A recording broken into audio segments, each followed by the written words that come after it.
So today we've got the Fitness for Everyone session. This is session number 3. Vincent, one of our dietetic graduate students, is leading this. So we're super excited on. He's done a great job so far, and we've got one more session left next Wednesday. So don't worry if you've missed any of the other sessions. That's okay, and all of them are recorded and uploaded to our BeWell YouTube page.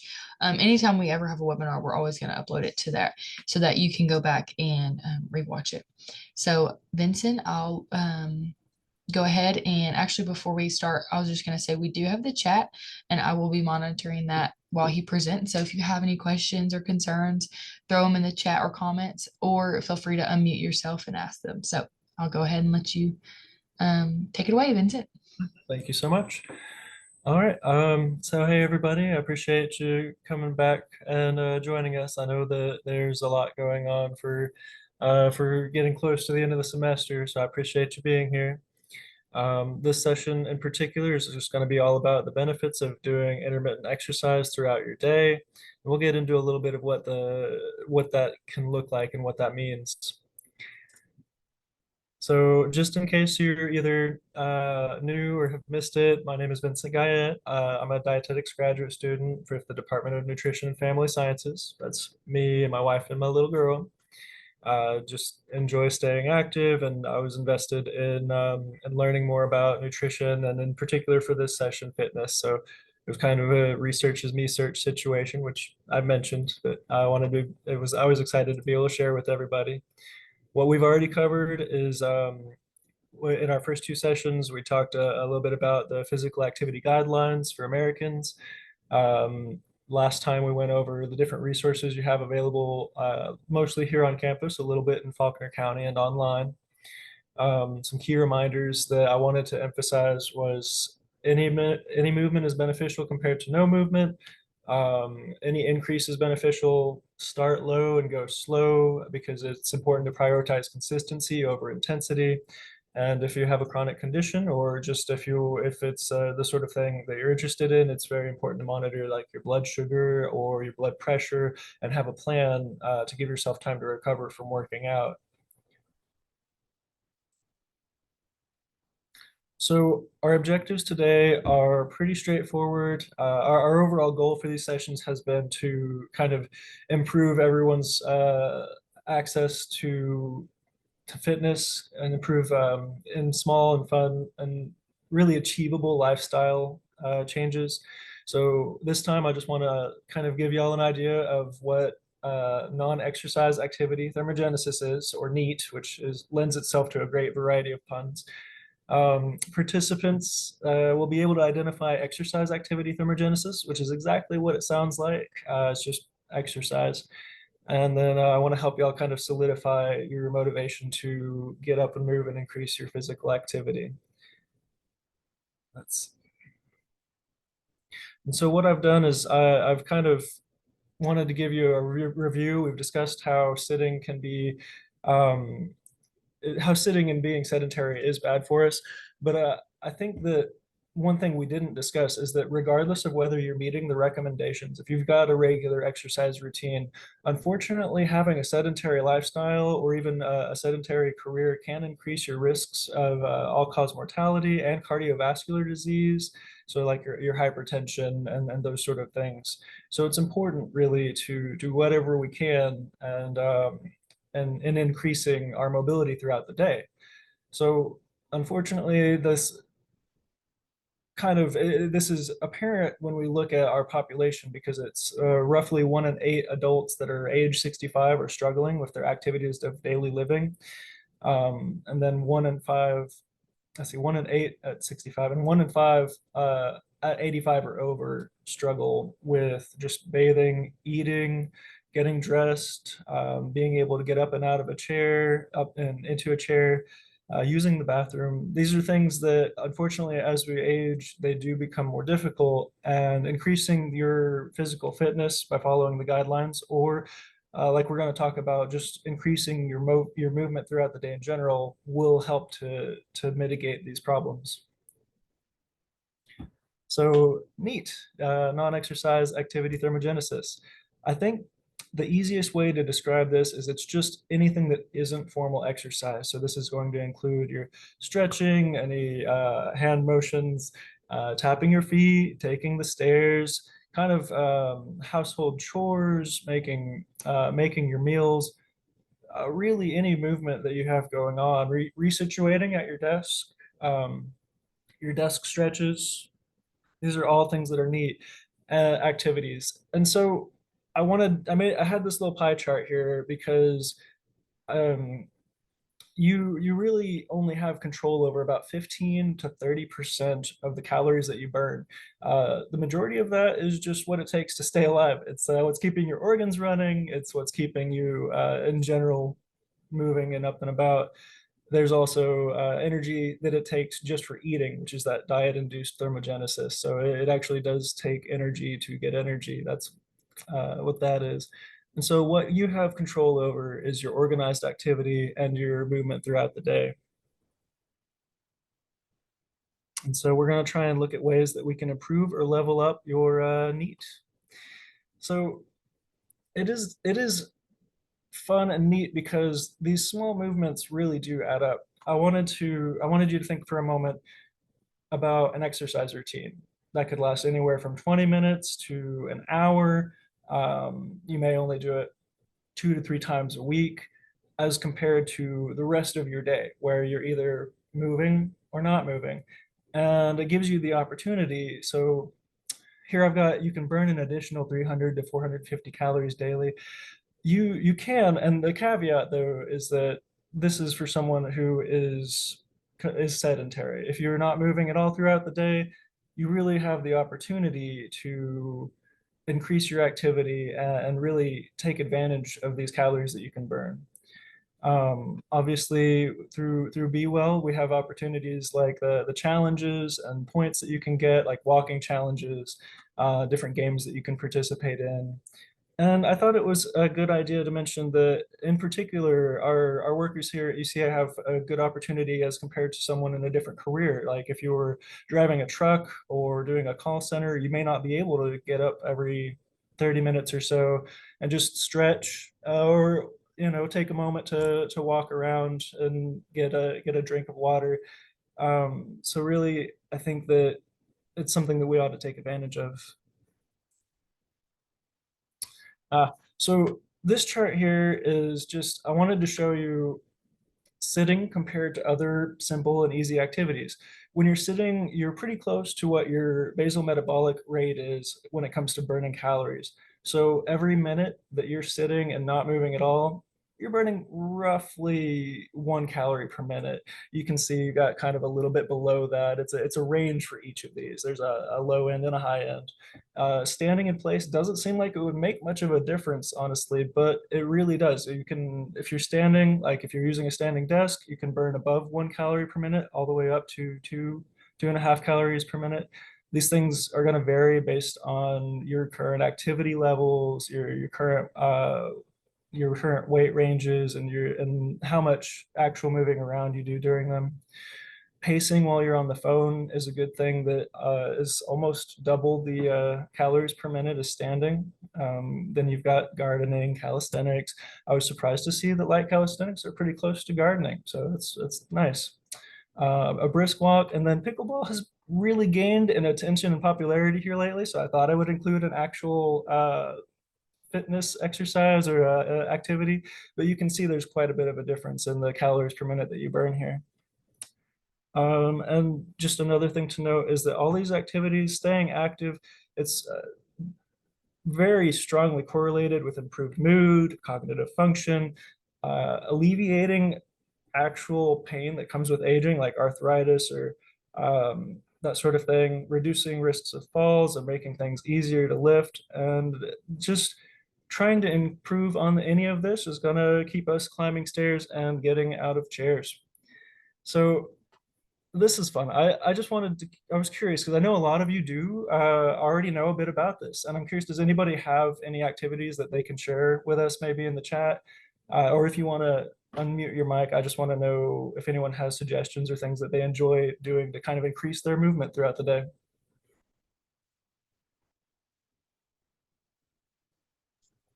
Someone said they like to bike. I know I like to do like I like stand up at my desk or I try to go to it's just a simple thing. I'll go to like a further station to refill my water or go to the bathroom, something like that.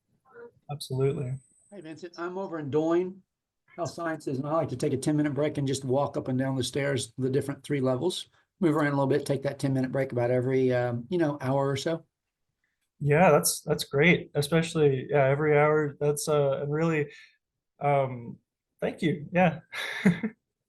And so many of the buildings we have here on campus have multiple floors, just are very large in general. That's that a lot of people have that opportunity here. So all of our advisors are kind of all around campus. And so what we'll do is we will walk to another building to visit with them, or we'll meet somewhere and visit with them, or we'll just say, hey, let's get up and just walk around the campus just for at least a little while just to get out. Because all my advisors like to walk around campus, but we always try to do stuff like that, just at least walk around campus and get a little bit of exercise because we're at our computer at all times helping students. Yeah, thank you. Good. Anybody else before we start moving again? Someone said in the chat that they do about 10 push-ups every hour. I like that. That's a good way to get get some blood flowing quick at your Yeah, desk. obviously, I believe last time we discussed that there are immediate cognitive benefits for a workout. One of the things that's mentioned in our physical activity guidelines. So I'm going to go ahead. I really appreciate the participation, y'all. I'm going to go ahead and the next slide I had was just suggestions, like some of what y'all already mentioned. The standing desk, I've also heard that there are some adjustable additions that you can just place on a desk so that you don't have to get an entirely new desk. The walking around the buildings and meeting up with others, I love that. And really, with it getting cold, what I wanted to mention is I've been in a lot of the buildings on campus now, and there's so much art and just general interesting like sculptures and things that around that I feel like it's easy to walk past and not see. And so instead of if you don't want to get out in the cold, you might try and find a building that you don't usually frequent and walk inside the building, considering some of them are quite large. Um, Increasing your movement with chores, just kind of adding some vigor to your at-home activities. I liked the stairs and the push-ups every hour. One thing to note, a lot of your fitness watches and things of that nature or fitness apps on your phone will set alarms and remind you to get up and move every hour. And if you don't use those, I highly recommend to set a timer because getting, as was mentioned, it's easy to get in the zone on our computers and it's not really, we lose track of the fact that we need to get up and move every now and then to get our blood flowing.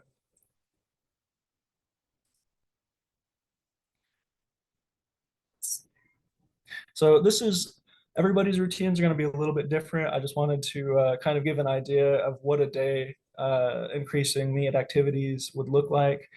I think that most of y'all, it sounds like probably already incorporate a lot of this. Any extra stretching you can do is great. Parking farther away is great.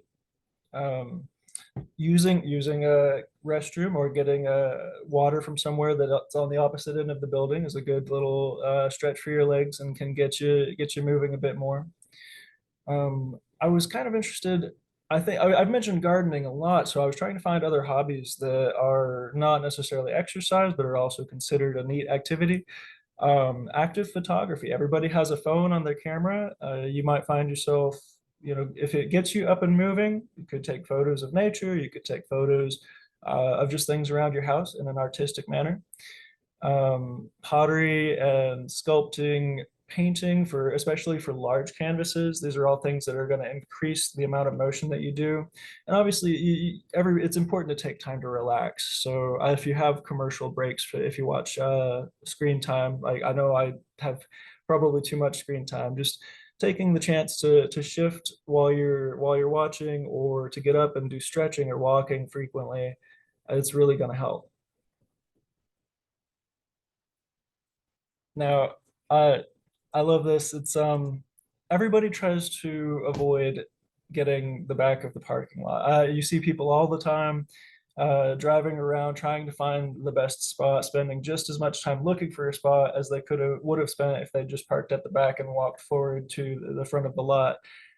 And I just wanted to point out that really, considering all of the benefits that you get for increasing your movement and activity, those further spots, the ones in the back, are the most valuable spots. And there's really the line between your NEAT activities and your regular exercise activity is just in the intensity.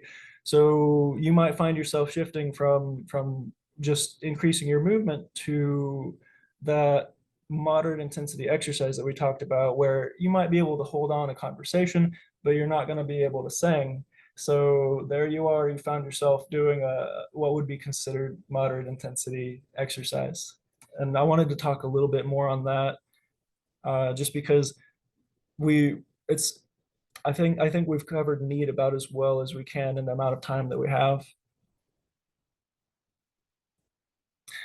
All right, so exercise activity thermogenesis. This is just a brief refresher of the recommendations. So for aerobic activity, it's 150 to 300 minutes per week. That's your moderate. And then 75 to 150 minutes per week of vigorous activity. And I feel like so many of the NEAT activities lend themselves to finding yourself in the regular aerobic activities, like a brisk walk or doing bicycling or something along those lines. And I haven't really touched too much on muscle and strength training, and that's just kind of, I'm going to address that, but I'll do that here with this next slide. Y'all may probably have noticed that we haven't spent much time on that. Well, I was thinking that I would be getting into things like reps and sets and rest time and specific exercises, but really looking at the guidelines for Americans, they don't really explicitly get into that. What they focus on for the average individual is paying attention to your body, setting reasonable resistance levels that aren't going to cause you harm, using exercise formats that are strength building that result in muscle fatigue. And so if that seems a little bit, for muscle fatigue, I believe what's recommended is, say you're doing a dumbbell curl, or you're doing a push-up or something along those lines, just doing that to the point where you are not able to do another one, which, depending on how many you can do, you might find yourself doing endurance or aerobic training if you're doing some lightweight exercises. And really that takes me to where I really recommend going to our hyper building and talking with our folks over there. Right now, it might be a little bit difficult to set up an appointment. I was looking at their schedules, and obviously we're coming into winter break, but we've got our exercise science folks over there, and really, with everybody being so individualized for things like this, I don't want to give anybody any directions that might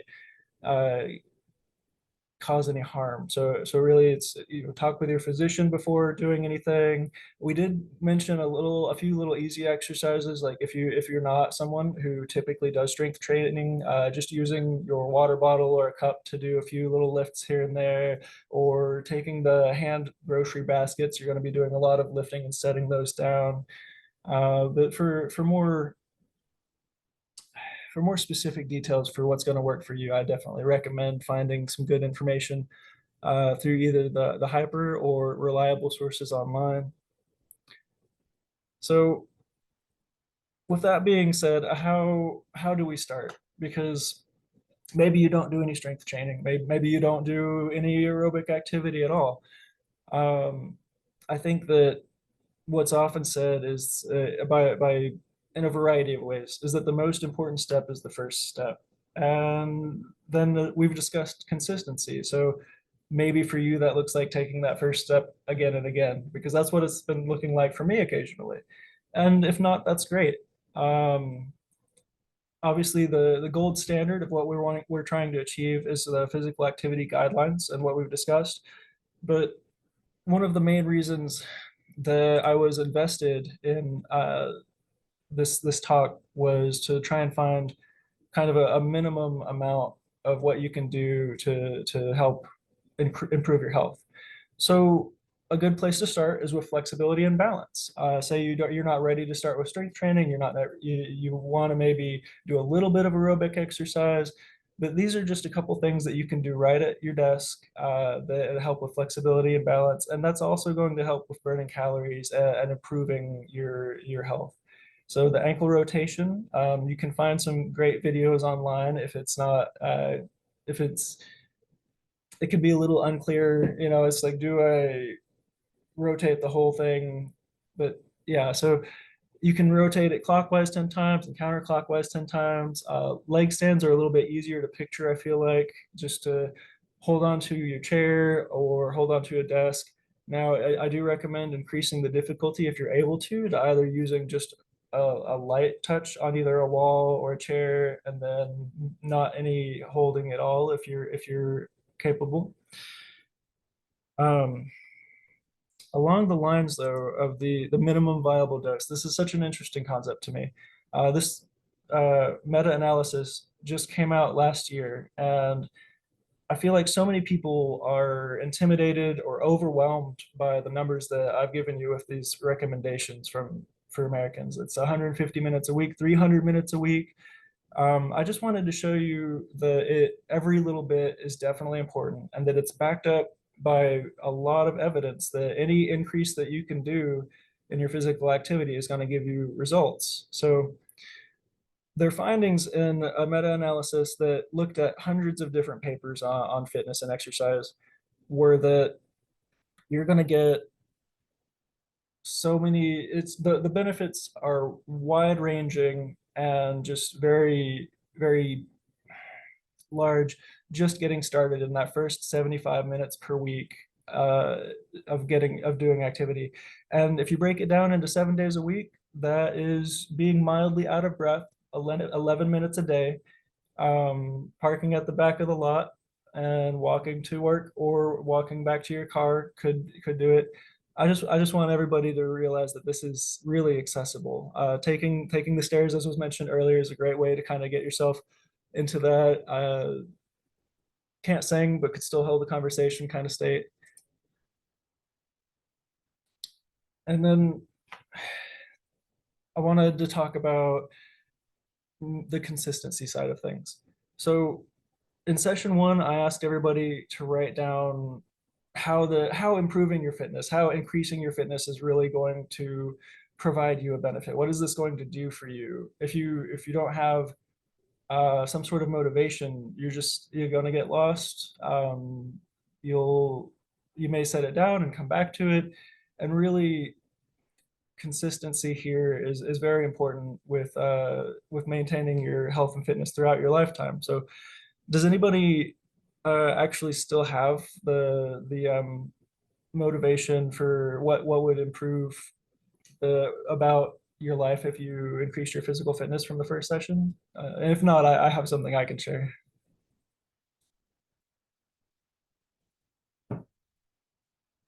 I know for me, a big one was once I had my daughter, like I always want to be able to, be on the ground playing with her, go outside when she's a little bit older, run around with her and having the energy to do that.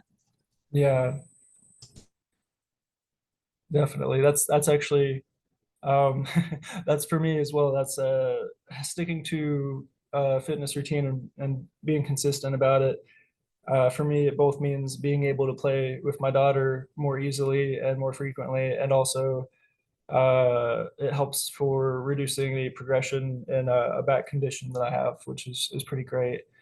And yeah, I wanted to touch on intrinsic versus extrinsic, but I'm going to wait a second if anybody else has either from session one or another motivation they'd like to share.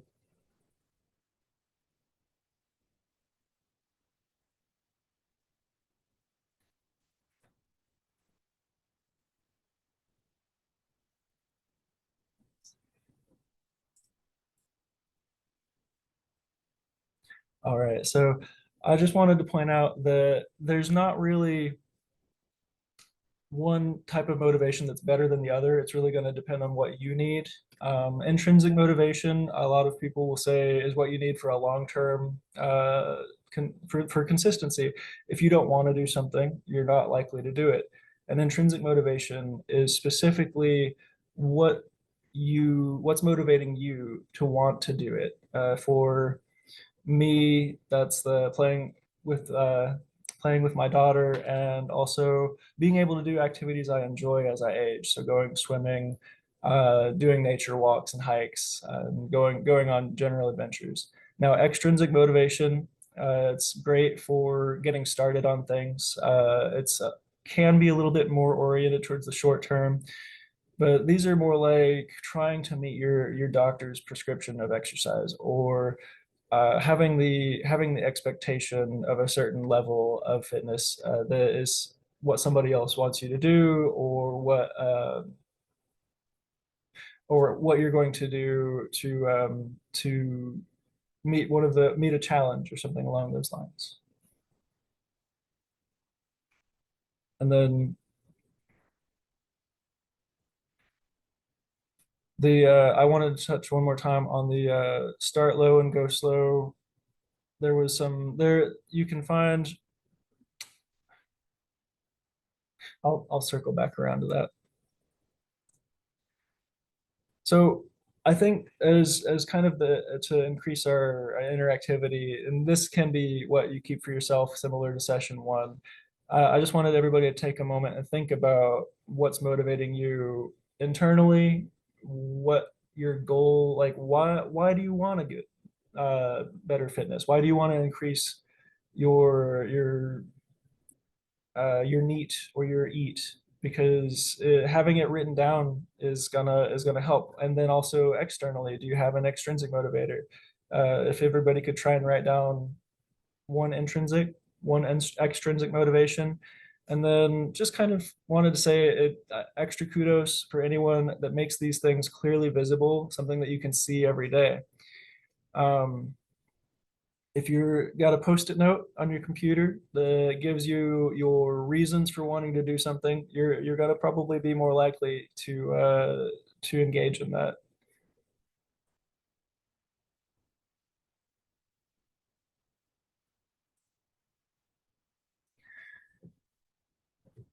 All right, so we went over NEAT a little bit.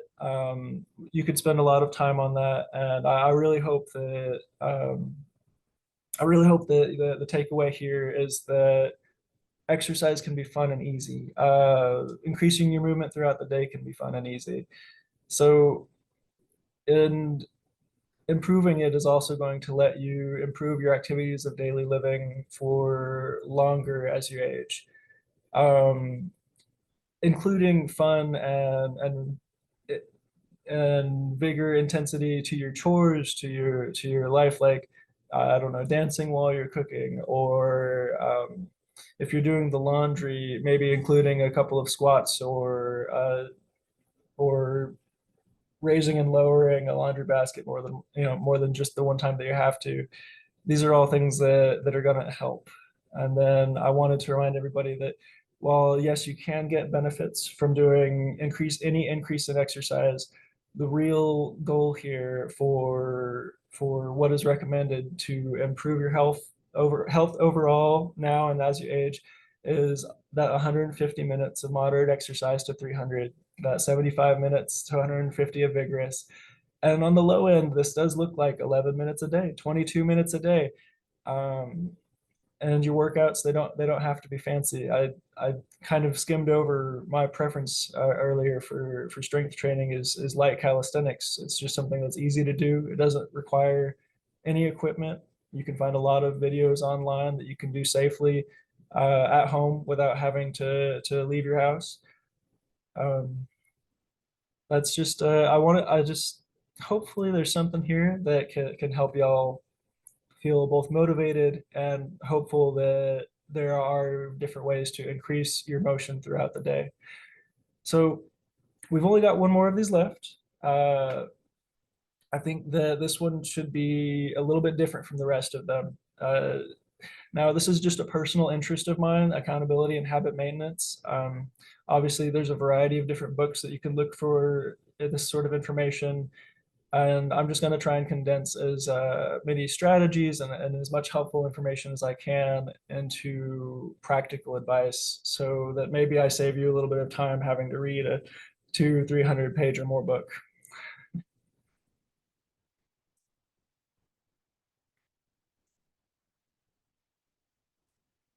So I'm curious, does anybody have any questions or want to share any motivations with anyone else, or just any suggestions? I really enjoyed y'all's suggestions earlier, especially in particular with it starting to get really cold. Anything that can help everybody stay active during the winter, because that's personally that's when it's hardest for me. Is just that consistency becomes really challenging when I'm not especially oriented towards being a gym person, and I find myself trying to make it through the holidays. No, a lot of people, there's like walking pads that you can get for like under your desk, or I've even seen people like have them in their home. And like when it's obviously you can go on a walk outside, but whenever it's this cold and you don't want to get outside, having that just turn on while you're watching a TV, a movie or something. There's also lots of like walking workouts on YouTube. We have a couple linked in our BeWell resources tab as well under like physical activity if anyone wants to check that out. But thank you, Vincent. I thought this was a great presentation and covered some good little topics. Does anybody else have any questions or anything they want to share? Vincent, I was about to say, if you want to go to the lifestyle rewards, you guys can just take a screenshot or a screen grab of that, and then you will just upload that to the BeWell webinar lifestyle reward tab to get your 5 points in the Health Check 360 app. And with that being said, anyone can ask questions about the webinar, or if you have any questions, general BeWell, the new app, or anything like that, feel free to put them in the chat or unmute yourself. And I'm going to go ahead and stop the recording.